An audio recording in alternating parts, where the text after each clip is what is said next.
Si Tanya Suryawong, ang pinakamayamang bilyonarya sa Thailand, ay halos masunog sa isang teroristang pag-atake sa gitna ng Songkran Festival.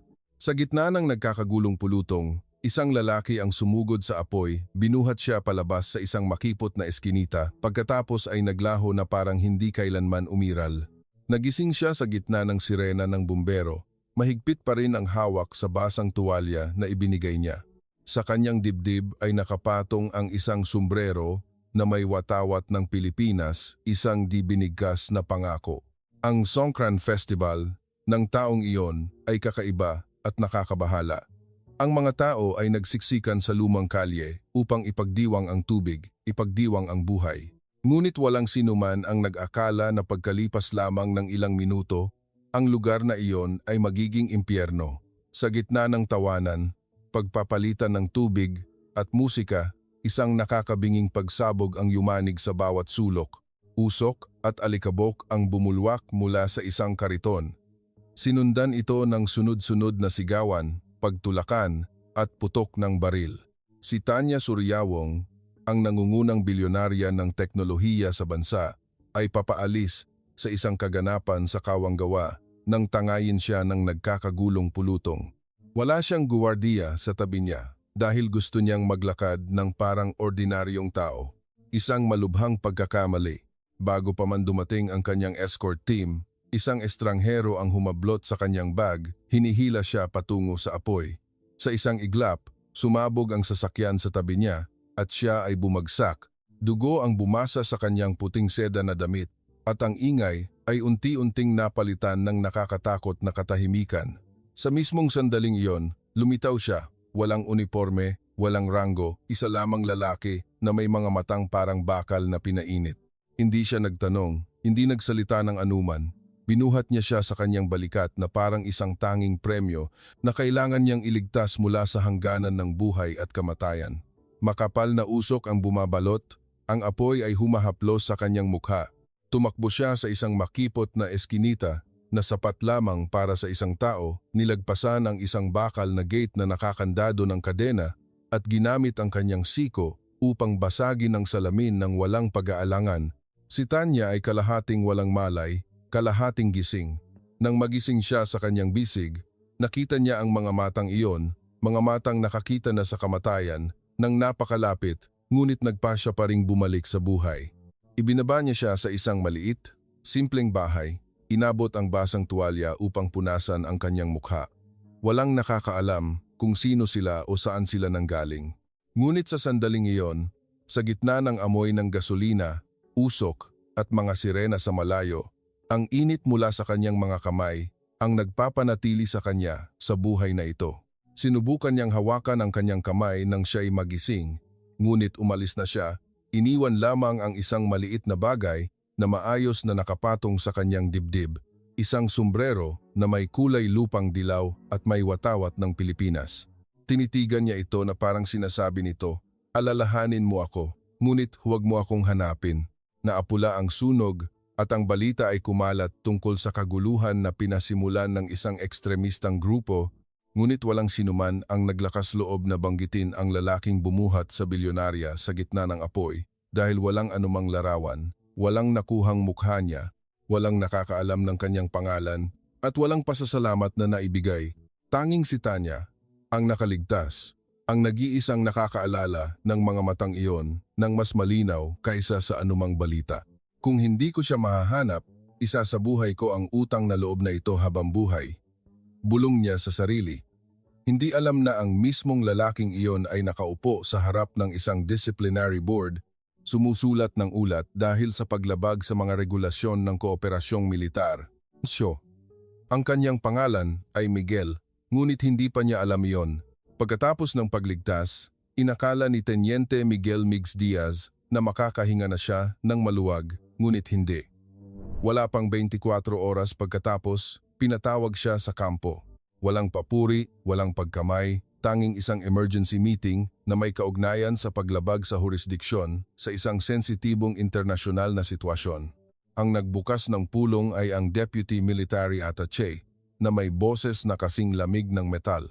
Alam mo ba na ang isang emosyonal na kilos ay maaaring makasira sa buong bilateral na kasunduan sa kooperasyong militar? Tumayo si Migs ng tuwid, hindi nagpapaliwanag. Hindi siya sanay magpaliwanag.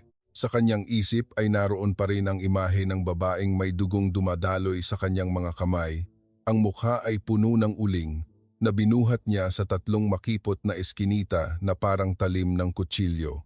Ngunit ang pinakamasakit ay hindi nanggaling sa panloob na pagdidisiplina.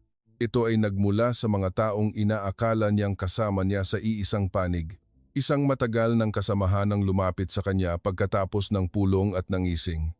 Akala ko nag-aaral ka ng militar, hindi pala umaarte sa pelikulang nagliligtas ng magandang dilag. Ang mga salitang iyon ay tumusok sa kanya na parang karayom. Sa ilalim ng mga mapanlibak na tingin, si Migs ay naging isang sikat na sundalo nang hindi niya kagustuhan at walang sinuman ang naglakas loob na lumapit sa kanya. Natakot ang lahat na madamay dahil lamang sa iniligtas niya ang isang tao na dapat ay binaliwala niya.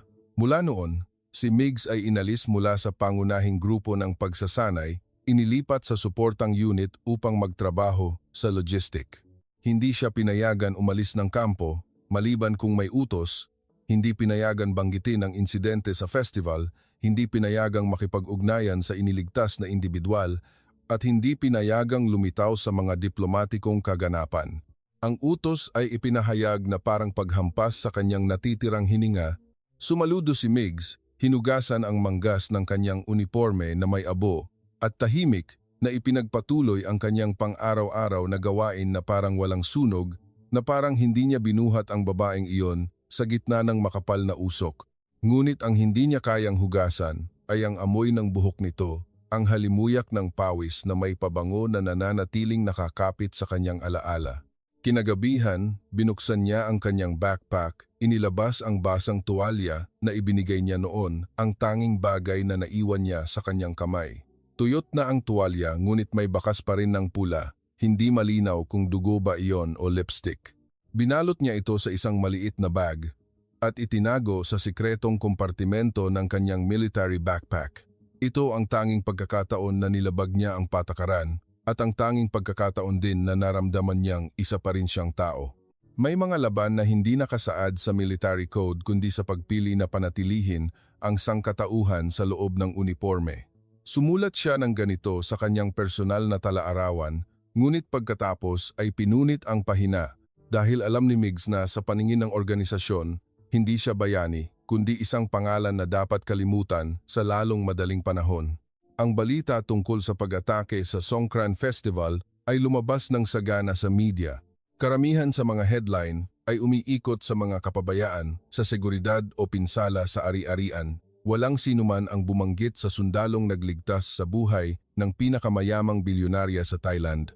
Ngunit hindi malimutan ni Tanya. Hindi niya alam kung sino siya, hindi niya matandaan ang kanyang mukha.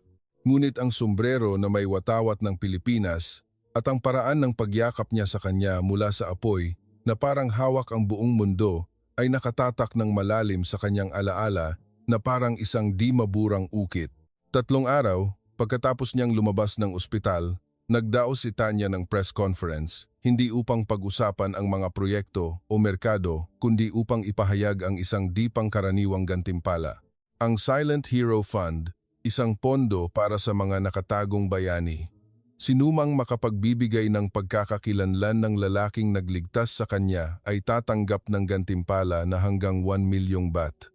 Ngunit ang gantimpala ay isa lamang dahilan. Gusto lang niyang malaman niya na hinahanap niya siya. Tinawag ito ng media na bagong PR stunt ng mga super mayaman. Ilang tao ang nagpanggap na siya. May mga nagsinungaling na sila ang nagbuhat sa bilyonarya sa gitna ng apoy, mayroon pang ang mga peking video. Tahimik lamang na sinuri ni Tanya ang bawat aplikasyon at pagkatapos ay umiling, hindi niya kailangan ng kasikatan, kailangan lang niyang malaman na hindi ko siya nalimutan. Samantala, sa kampo ng pagsasanay, narinig ni Migs ang isang batang sundalo na nagbabasa ng pahayagan sa labas ng bakuran. Uy, nabasa mo na ba ang balita? Hinahanap ng Thai bilyonarya ang taong bumuhat sa kanya noong festival at nangako ng malaking gantimpala. Ngumiti si Migs ng mapait. Hindi niya kailangan ng gantimpala. Gusto lang niyang maging ligtas siya. Ngunit huminto siya. Nakatuon ang tingin sa isang maliit na detalye sa sulok ng larawan na nakalathala sa pahayagan. Hawak niya ang sombrero na may watawat ng Pilipinas, ang mismong sombrero na isinuot niya. Hindi lang siya nakaligtas, pinanatili niya ang tanging alaala na iniwan niya bilang isang tahimik na paraan ng pagsasabi sa kanya, hindi ko nakalimutan. Kinagabihan, sumulat siya ng isang linya lamang sa kanyang talaarawan. Siguro, hindi ko dapat burahin ang lahat. At sa unang pagkakataon pagkatapos ng maraming linggo, binuksan niya ang locker, kinuha ang tuwalya na ibinigay niya noon at inilagay sa kanyang palad.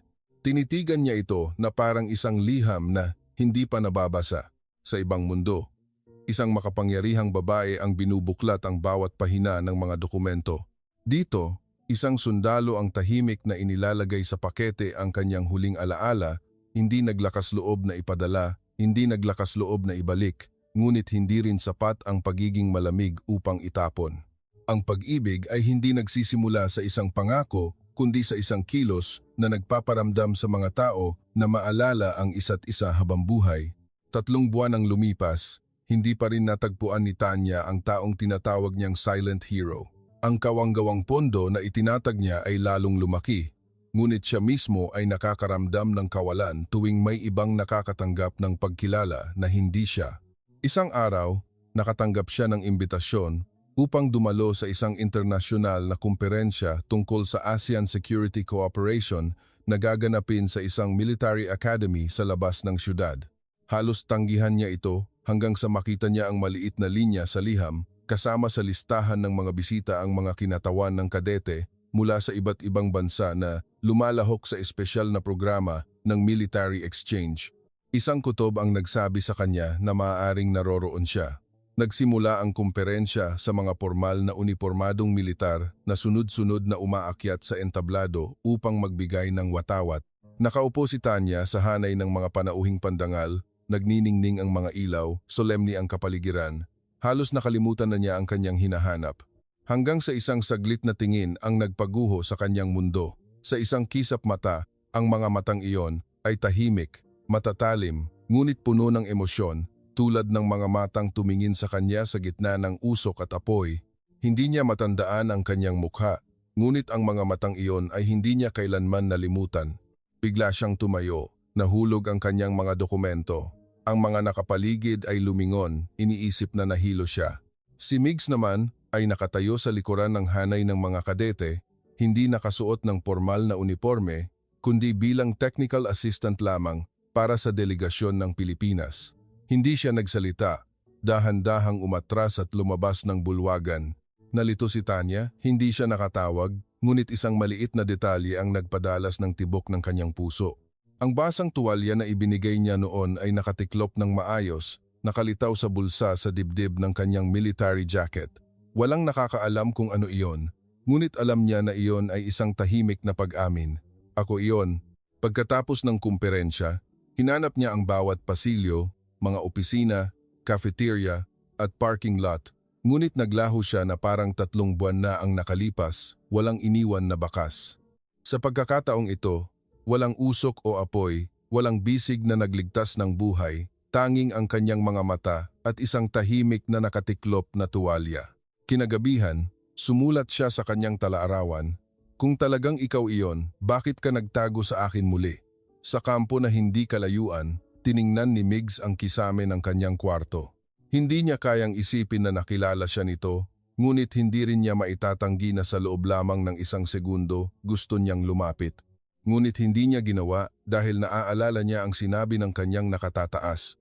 Ang isang sundalo ay hindi dapat lumitaw sa buhay ng mga taong tulad niya, hindi dapat maging variable sa kanilang mundo. Ang muling pagkikita na iyon, bagaman walang salita, ay parang isang sugat na nagpabalik ng mga alaala na hindi pa gumaling. Wala pang 1 linggo pagkatapos ng maikling pagtatagpo sa kumperensya, personal na nagpadala si Tanya ng imbitasyon kay Migs upang sumama sa isang bagong survey ng Charity Foundation sa isang malayong lugar sa probinsya kung saan pinondohan niya ang pagtatayo ng isang evacuation at emergency relief center. Mahaba ang listahan ng mga bisita, ngunit ang imbitasyon para kay Migs ay may kasamang sulat kamay na mensahe. "Kung iniligtas mo ako noon, Hayaan mong samahan kita ngayon upang magligtas ng iba. Hindi sumagot si Migs, ngunit sa umaga ng pag-alis, naroon siya tahimik ngunit ang kanyang mga mata ay hindi na kasing lamig. Ang paglalakbay ay nagsimula ng maayos, pareho silang nagpanatili ng magalang na distansya. Hindi binanggit ni Tanya ang sunog, at hindi rin siya nagpakita ng pag-alala, ngunit ang katahimikan na iyon ang nagpahirap sa bawat palihim na sulyap. Sa ikalawang araw, hindi inaasahang bumuhos ang ulan. Mas maaga ng dolam oras dumating ang balita ng baha mula sa itaas. Isang maliit na dam ang nasira at ang tubig ay rumagasa sa komunidad sa paanan ng bundok kung saan sila nag-survey noong umaga. Nagtakbuhan ang mga residente sa gulo, mga bata, matatanda at ari-arian ay nilamon ng putik at sigawan. Tunay na nagulantang si Tanya sa unang pagkakataon pagkatapos ng maraming taon, ngunit si Migs ay hindi. Ginesturehan niya ang grupo ng mga driver, ginawa ang mga sasakyan na pansamantalang rescue team at siya mismo ang gumamit ng megaphone upang tawagin ang bawat bahay na lumikas. Kailangan ko ng sinumang marunong lumangoy na sumama sa akin at sinumang malakas ay tumulong na ilabas ang mga tao mula sa mababang lugar. Sa gitna ng kaguluhan, sumugod si Tanya sa isang matandang babae na halos tangayin na ng agos malapit sa isang puno. Bigla siyang nadulas, sumugod si Migs at hinila siya patayo. Ano ang ginagawa mo? Ikaw ang pinuno, hindi ka dapat mamatay dito. Sa unang pagkakataon, sinigawan niya siya. Sumigaw naman siya. Kung gayon, paano ka? Sino ang nagpapahintulot sa iyo na mamuhay magpakailanman sa dilim? Ang sandaling iyon ay parang isa pang pagsabog. Sa pagkakataong ito, walang pulbura, tanging ang katotohanan na matagal ng kinimkim. Nanatili si Migs ng tahimik, pagkatapos ay yumuko at binuhat ang matandang babae sa gitna ng agos ng tubig habang tahimik na sumunod si Tanya. Bumuhos ang ulan na parang talon. Nang dumilim, ang buong grupo ay inilikas sa isang ligtas na burol. Nagsindi sila ng apoy upang magpainit. Basang-basa si Migs at ang kanyang mga labi ay namumutla. Hinubad ni Tanya ang kanyang jacket at inilagay sa balikat niya. Iniligtas mo ako mula sa apoy noon, ngayon binabalik ko ang isang bahagi, ngunit ang utang sa pagitan natin ay hindi pa tapos. Matagal siyang tiningnan ni Migs at pagkatapos ay tumango ng walang sinasabi. Nang gabing iyon, hindi sila nagyakapan, hindi naghalikan, umupo lamang sila sa tabi ng isa't isa, tinitingnan ang apoy na nagliliyab at nakikinig sa patak ng ulan sa pansamantalang bubong. Ngunit sa puso ng bawat isa, may isang bagay na hindi na tulad ng dati. Pagkatapos ng rescue trip sa lugar na binaha, nagsumite si Tanya ng ulat ng pagsusuri sa Ministry of Defense ng Thailand, kasama ang isang maikling clip na nagpapakita kay Migs na bumuhat ng isang bata sa gitna ng malakas na agos ng tubig. Bagaman hindi malinaw ang mukha, ang kanyang mga hakbang, postura, at matatag na utos ay nagpasimula sa maraming tao na magtanong tungkol sa pagkakakilanlan ng lalaking iyon. Kinabukasan, isang internal memorandum ang direktang ipinadala sa komandante ng kampo kung saan nakadestino si Migs. Maikli ngunit malamig ang nilalaman. Kinakailangan si Teniente Miguel Diaz na umatras mula sa lahat ng civilian engagement hanggang sa magkaroon ng bagong desisyon. Ang naghatid ng memorandum ay ang Deputy Military Attaché ng Pilipinas sa Thailand na dating direktang nakatataas kay Migs. Tinawag niya si Migs sa kanyang pribadong opisina, sarado ang pinto at may handa ng kape. Pinapairal mo ang iyong emosyon na mangibabaw sa iyong mga kilos. Ang mga espesyal na puwersa ay hindi dapat lumitaw sa harap ng kamera. Iyan ang mahalagang prinsipyo. Tahimik na umupo si Migs, nakatingin sa tasa ng kape nang hindi hinahawakan. Binaba niya ang kanyang boses. Alam ko ang iyong kwento, ang pagkamatay ng iyong kasamahan noong nakaraang taon. Ang gabing pinili mong sundin ang utos at iwan ang iyong kaibigan, ngunit hindi mo matutubos ang pagkakamali sa pamamagitan ng pagiging pampublikong palabas ng isang bilyonarya. Sumikip ang puso ni Migs at nagbalik ang mga lumang alaala. Isang gabing umuulan, isang base na inatake, isang kasamahan na tinawag ang kanyang pangalan mula sa likuran ng gumuho na pader at siya ay napilitang mamuno sa pag-atras ng grupo ayon sa utos ng nakatataas. Namatay ang kaibigan na iyon at mula noon, si Migs ay nabuhay na parang anino. Hindi alam ni Tanya ang nangyari, Ngunit naramdaman niya ang isang di nakikitang pader sa mga mata ni Migs. Kusang loob siyang nag-set ng meeting sa isang cafe, malapit sa kampo. Ito ang unang pagkakataon na magkaharap sila ng walang kaguluhan, walang usok o apoy. Dahan-dahan siyang nagtanong, "Ano ang tinatakasan mo? Ako o ang iyong sarili?" Tiningnan siya ni Migs. Ang kanyang mga mata ay puno ng paghihirap. Pagkatapos ay nagsalaysay siya, hindi kumpleto, ngunit sapat upang maunawaan niya na hindi siya takot magmahal, takot lamang siyang mawalan muli, takot na muling mapunta sa pagitan ng pagpipilian tungkulin o tao, misyon o puso. Hindi tumugon si Tanya tulad ng inaasahan niya, hindi siya umiyak o nanisi. Inilagay lamang niya sa mesa ang isang maliit na bagay, ang basang tuwalya na dating hawak niya, na ngayon ay binurdahan niya ng isang maliit na linya ng teksto. Hindi lahat ay mapalad na mamatay para sa isang ideolohiya, ngunit ang mga nabubuhay para rito ay nararapat na mamuhay ng may saysay.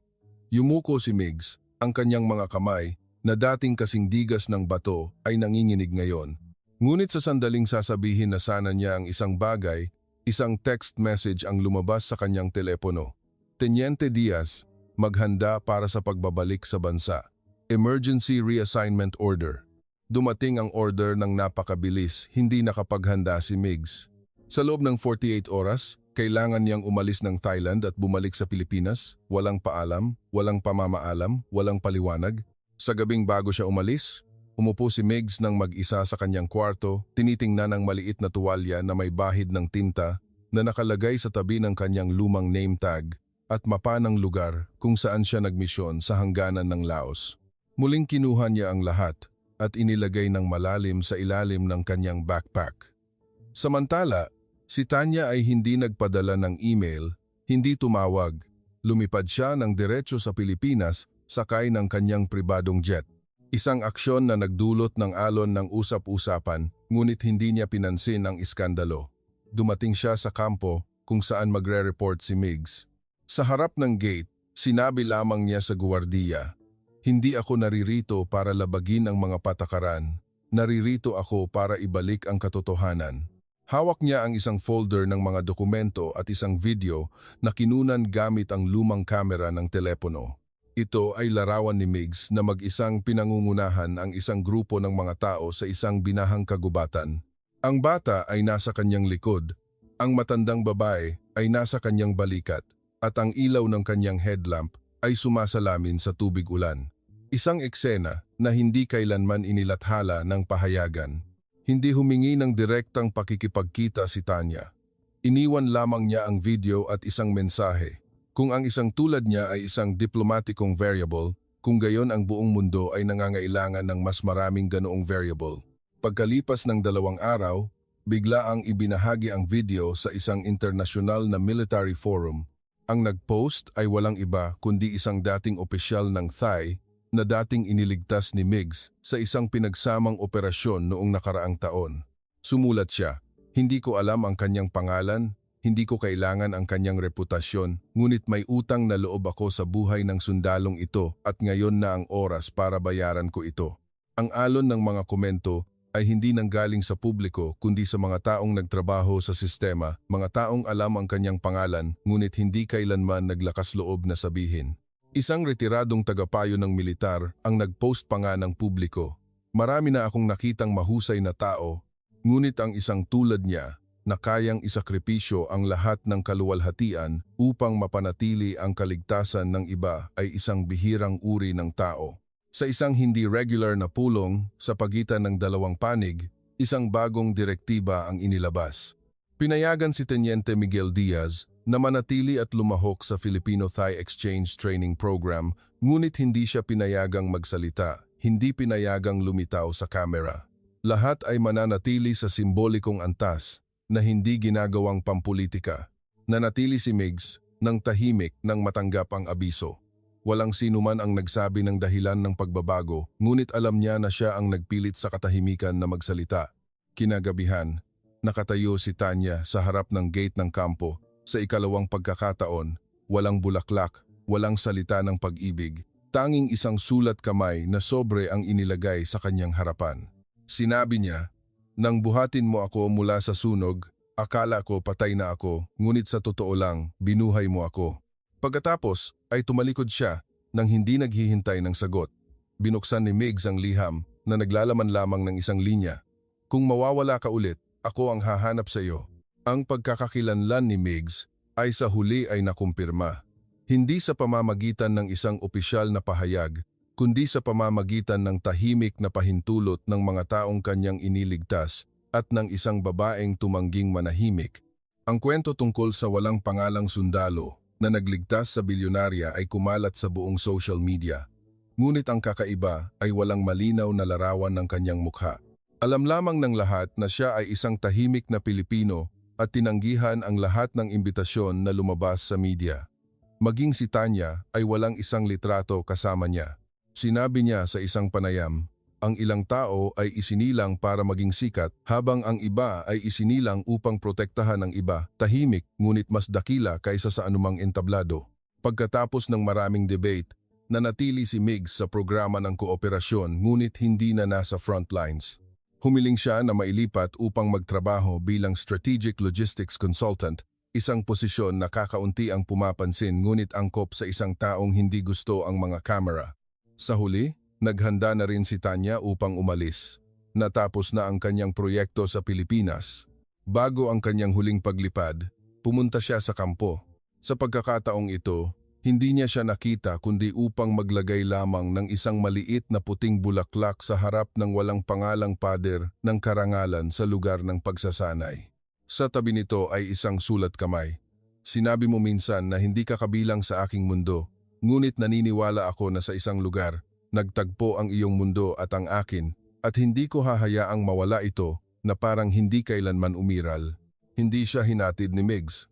Tumayo lamang siya sa itaas na palapag, tinitingnan ang anino ng babae sa simpleng puting damit, dahan-dahang lumakad sa gate at sumama sa pulutong na parang hindi kailanman lumitaw, ngunit ang kanyang mga mata ay namula. Dahil ang halaga ng katarungan, kung minsan, ay isang distansya na hindi masusukat ng mapa kundi ng katahimikan ng puso. Sa linggong iyon, bumalik siya sa trabaho, mas tahimik kaysa dati, sumusunod pa rin sa oras, at umiinom pa rin ng itim na kape ng walang asukal. Ngunit may isang kakaibang bagay. Inilagay niya ang basang tuwalya na binurdahan ng teksto sa tabi ng kanyang kama bilang isang maliit na simbolo, upang maalala niya na may isang taong naglakas loob na tumayo para sa kanya kahit na gusto na niyang sumuko. Makalipas ang 6 na buwan, ang rehiyon ng kabundukan sa Hilaga ay nagdaos ng pagdiriwang ng Filipino-Thai Exchange Cooperation sa unang pagkakataon sa isang liblib na lugar. Ang programa ay hindi gaanong engrande ngunit meticulously inihanda. Dahil sa pagkakataong ito ang sentro ng atensyon ay hindi ang mga delegado kundi ang mga tao na nailigtas mula sa baha, gutom at digmaan. Sa umagang iyon ng tagsibol, sa manipis na ulap, nagulat ang lahat nang lumitaw si Tanya. Hindi nakasuot ng makapangyarihang suit, kundi isang simpleng puting damit, nakabunang buhok, na may payapang tingin. Sa tabi niya ay isang lalaking nakasuot ng semi-formal na uniforme ng militar, matangkad, may matatag na lakad si Teniente Miguel Migs Diaz. Walang nagpakilala sa kanila, walang kinakailangang engagement ceremony, walang press release, tanging isang nag-iisang larawan lamang ang kinuha pagkatapos ng seremonya ng pagtatanim ng puno ng alaala sa burol kung saan naganap ang baha. Pagkatapos noon, sa personal na social media account ni Tanya, na dating napakatahimik, ay lumitaw ang isang linya lamang.